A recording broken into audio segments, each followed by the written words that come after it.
നമസ്കാരം, പ്രവാസി മലയാളിയിലേക്ക് സ്വാഗതം. കൊറോണ വ്യാപനത്തിന് പിന്നാലെ ഓരോ ഗൾഫ് രാഷ്ട്രങ്ങളും കടുത്ത നടപടികൾ സ്വീകരിക്കുകയാണ്. കൊറോണ വൈറസിന്റെ പുതിയ വകഭേദം ഒട്ടുമിക്ക രാജ്യങ്ങളിലും കണ്ടെത്തി കഴിഞ്ഞു. ഇതിനോടകം തന്നെ അതിർത്തികൾ കൊട്ടിയടച്ചിരിക്കുകയാണ് ഗൾഫ് മേഖല. യുഎയിലും ഒമാനിലും പുതിയ വൈറസ് കണ്ടെത്തി. ഒമാനിൽ കണ്ടെത്തിയ വൈറസ് മാരകമാണെന്നാണ് അധികൃതർ വ്യക്തമാക്കിയിരിക്കുന്നത്. വിലക്കുകൾ നീങ്ങുമെന്ന പ്രതീക്ഷയോടെ കാത്തിരിക്കുന്ന പ്രവാസികൾക്ക് വീണ്ടും പ്രഖ്യാപിക്കുന്ന അപ്രതീക്ഷിത വിലക്കുകൾ നൽകുന്നത് തീരാ വേദനയാണ്.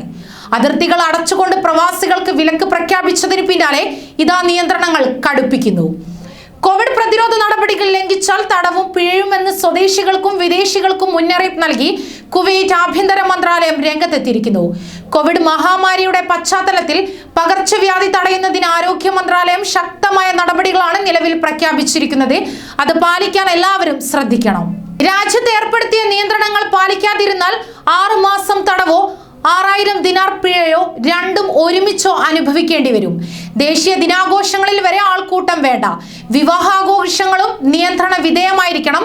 പൊതുസ്ഥലത്തും സ്വകാര്യ സ്ഥലത്തും നിയന്ത്രണം ബാധകമാണെന്നും ആഭ്യന്തര മന്ത്രാലയം വ്യക്തമാക്കി.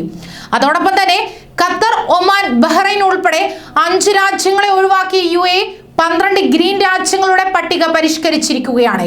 Australia, Bhutan, Brunei, China, Greenland, Hong Kong, Iceland, Mauritius, Mongolia, New Zealand, Saudi Arabia, Singapore എന്നീ രാജ്യങ്ങളാണ് പട്ടികയിൽ ഇടം പിടിച്ചത്. അതത് രാജ്യത്തെ കോവിഡ് ബാധ നിരീക്ഷിച്ച ശേഷം 2 ആഴ്ചയിൽ ഒരിക്കലാണ് പട്ടിക ഇപ്പോൾ പരിഷ്കരിക്കുന്നത്. നേരത്തെ 17 രാജ്യങ്ങളായിരുന്നു പട്ടികയിൽ ഉണ്ടായത്. 12 ഗ്രീൻ രാജ്യങ്ങളിൽ നിന്ന് അബുദാബിയിലേക്ക് വരുന്നവർക്ക് 10 ദിവസത്തെ ക്വാറന്റൈൻ ആവശ്യമില്ല. എന്നാൽ യാത്രയ്ക്ക് 96 മണിക്കൂറിനകം എടുത്ത PCR നെഗറ്റീവ് സർട്ടിഫിക്കറ്റ് നിർബന്ധമാക്കിയിരിക്കുന്നു.